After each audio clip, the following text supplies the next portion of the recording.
My name's Tommy Tallarico. I've been in the game industry for over 30 years, and I hold the Guinness World Record for the person who's worked on the most video games in their lifetime. My mother's very proud, and she says, all those quarters we gave you growing up finally paid off. But I'm 51 years old, and my generation, we were the first generation to grow up on video games. And it was a much different time back then, pre-internet, where people played video games together, in a room together, in the same room together, right? That's what multiplayer meant. And maybe it was your mom, your dad, your younger brother, sister, whatever, but we played together with family and friends. I've been an Intellivision fan my whole life. This is me when I was about 12 years old. And you know, playing in the living room. Some people used to take pictures when they were kids of their friends together, maybe an animal. Me, I took pictures with my video games. That's kind of what all my high score and all that stuff. I used to draw. I was obsessed with video games growing up. You know, and me and my friends would get together and make leagues and keep our stats because we didn't have that kind of stuff. I even wrote letters to video game companies asking questions, and they would respond back. But I want to talk about couch co-op, and that's really kind of a big gaping hole in the industry right now, and I think a huge opportunity. And it's something that we're 100% focused on with Intellivision. What happened there? Anyway, the Wii was a perfect example. Now, the Wii was 13 years ago. It's hard to believe it was that long ago, Christmas 2006. But one of the amazing things that the Wii did is it brought people together. A whole new generation of people to play games together, right, in the same room. And the Wii was the third biggest home console of all time, generated over $50 billion in revenue. And it wasn't even really focused on casual gamers, right? It was really, you know, some of the titles that Nintendo first party released, it was packed in with Wii Sports, of course. A lot of people were paying $249, though, just to do this. They just wanted that bowling game, right? My mom was one of them. But the reality is a great number of people never bought another game for the Wii. They just wanted to play bowling, right? Now, Nintendo was focused on, you know, I worked on the Metroid Prime game, which came out, Smash Brothers, Pikmin, you know, Zelda, Mario. Their first party really was focused on the core Nintendo audience, which Nintendo is so great at doing, right? And then, of course, when mobile came around, the casual gamers shifted there. There's 200 million hardcore gamers in the world, but 3 billion people that play casual games, right? And those are the folks that are really being underserved in the couch co-op market, the casuals and the hardcore gamers. There's a few games out there like Smash Brothers on the Switch, where you'll see people getting together in a room. But when you think about your fondest gaming moments in your life, I bet it was where there was a room full of people with you. You know, maybe it was GoldenEye on the N64, or Bomberman, or Street Fighter, or you know, any number, Mario Kart, any number of those style of games, and a lot of those don't exist anymore because the one thing where the casual folks have moved over to mobile, and with all the great stuff that's on mobile, it's still very solitary. It's somebody looking at a phone, right? Again, multiplayer in the 21st century means you're on a computer or you're on a phone playing with somebody else, not in the same room together. Now, there's a couple of exceptions in the casual market. Jackbox is a great example. Space Team, if anyone's ever checked that out. But we see this huge trend in a lot of the studies and a lot of the stuff that we're doing, and research tells us that people want to play games together in a room. And you'll notice that the board game industry is a perfect example. The board game industry has gone up 40% every year for the last 5 years. It's now also the #1 segment on Kickstarter is board games. So you see that board games are really casual people's only opportunity to get together and play a game, like we used to do when we were growing up in the 70s and 80s. And I want to give just a few examples of kind of what we're doing at Intellivision to bring in and to kind of shatter the typical game design and gameplay that most people are kind of locked into. So I'll give a few examples. We have a certain game where you're in a plane, like a fighter plane kind of thing. And normally, if someone was to think about how are we going to do multiplayer, well, everybody gets their own plane. And we go online and you can fly people from all over the world and everybody is flying their own plane, and maybe you can join a team and do a mission together, or you're against each other in a versus mode or whatever. But we approached it completely different.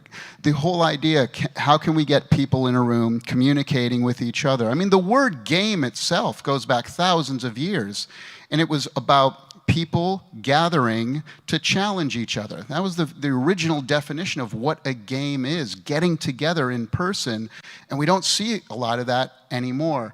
And so in this plane game I'm talking about, the way we have it is we have everybody in the room can pick up any mobile device or the controllers that the Intellivision comes with, and you go into the game and everybody is on the same plane together, working together. So for example, if it was a B-17 bomber, dad could be steering the plane, mom is the co-pilot, and she's the map, and she sees where things are coming in and where dad has to go, and if there's enemies coming in on the screen. Little brother is the bombardier, and he's looking down and he's taking out things on the ground, and other people are using their phones to kind of, take out the enemies. They're the gunners or the things like that.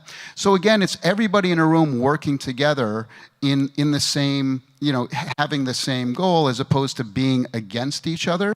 Another example of this is, we looked at doing like the endless runner games, right? So there's a perfect casual game that 5-, 6-year-olds play, people who don't even consider themselves gamers, they'll pick up an endless runner on a casual. So it's like, well, okay, that's kind of the epitome of, a single player experience. And so how can we make that, how do you turn that into a couch co-op so that everybody, like when I would play Endless Runner, me and my wife would be, playing the new Endless Runner because she likes those, and we would just pass the controller back and forth every 10 or 15 minutes, right? And the second I got the controller, boom, she was on Instagram, right? Because there was nothing, it was just she was in watch mode at that point. So how can we put people in a room together? And these are just little seeds that we're planting, and all of our developers are just really coming up with these incredible ways where traditional games can move into a room full of people having fun and not just watching. So in an Endless Runner, what we did is no matter how many people are in the room, it could be 2 to 8 people, and everybody has a controller, everybody has a screen. And the first person is running, and everybody else has to watch. But what happens is every 30 seconds to a minute, he's going to pass the baton off to somebody else, and you have no idea who it's going to be. And so what happens is everybody's assigned a color, and let's say the runner is red, and then they see the blue person on the screen, and randomly it's going to say, boom, you're blue. Blue pops up on random person's screen, and now they have to be ready to get it, and now they go, and everybody else has to is watching, anticipating, again, making it a team thing. Another perfect example of taking a traditional first-player game and turning it into couch co-op is we're doing Moon Patrol. We're redoing Moon Patrol, the original classic arcade game. And what we're doing there is, you say, okay, well, geez, it's one person. Do you have like 8 different vehicles on the screen? Well, that gets kind of tough and complicated. So what we decided to do instead, again, using colors and using multiple controllers, is that, let's say somebody's in the blue vehicle, and they're the vehicle, and they're in the vehicle's blue, and their controller's blue, and everything on their screen is blue, so they know they're blue. And everyone else is assigned a color as well, and they're the enemies on the screen. So they're trying to stop you. And so you're blue, and you're trying to, move along as far as you can.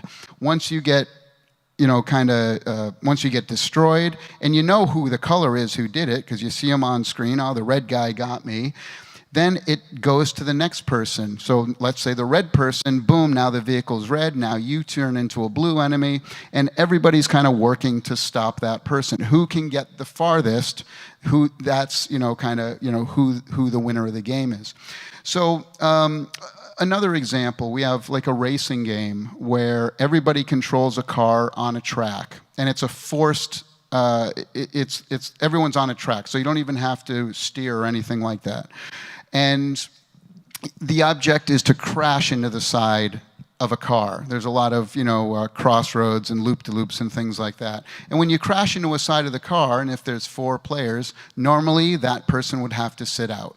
And their turn is over, and now they have to wait and watch people for 40 seconds to a minute to see, who wins the round. But that's not fun, right? So the fun actually starts when, if that person gets smashed out, they can now set traps. And so they can look on their screen, and there's a magnet that sucks people into the center. There's a brick wall that comes up. There's an elongating machine where the car goes through it, and it makes it twice.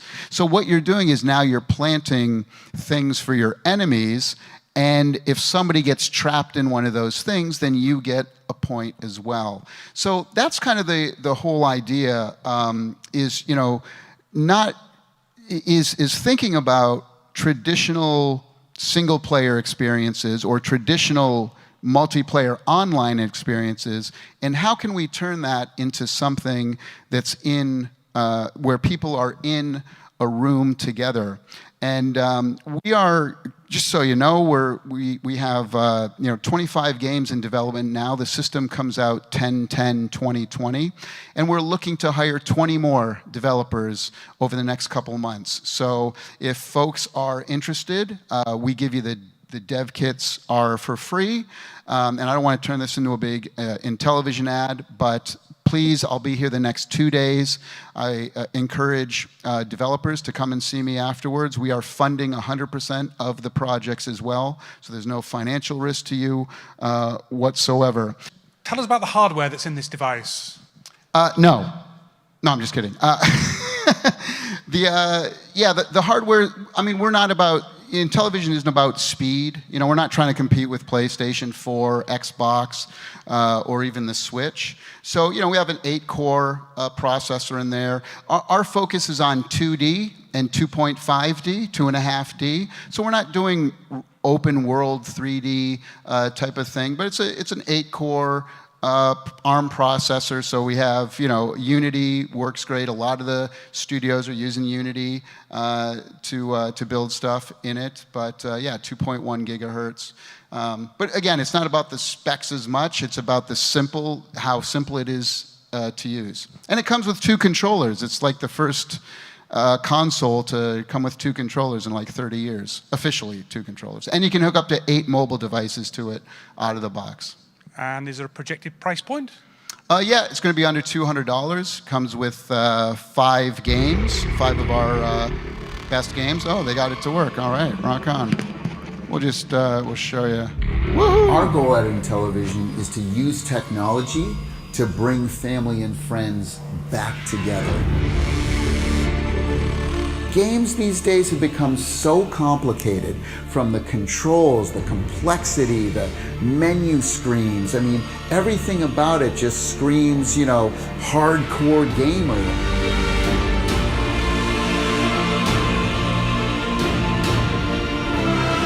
People used to play games with their families and friends, all in a room together, and that doesn't happen anymore.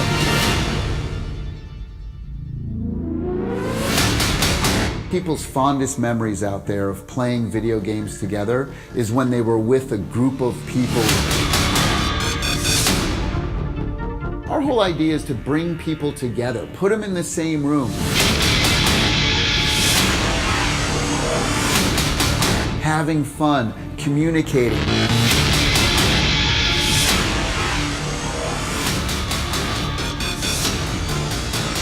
Bringing back that kind of game night.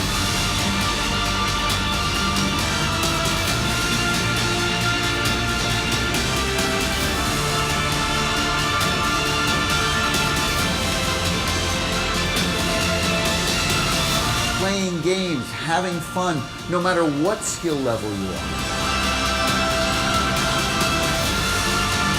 That's the magic that we want to bring back with the Intellivision. Having fun, united once again.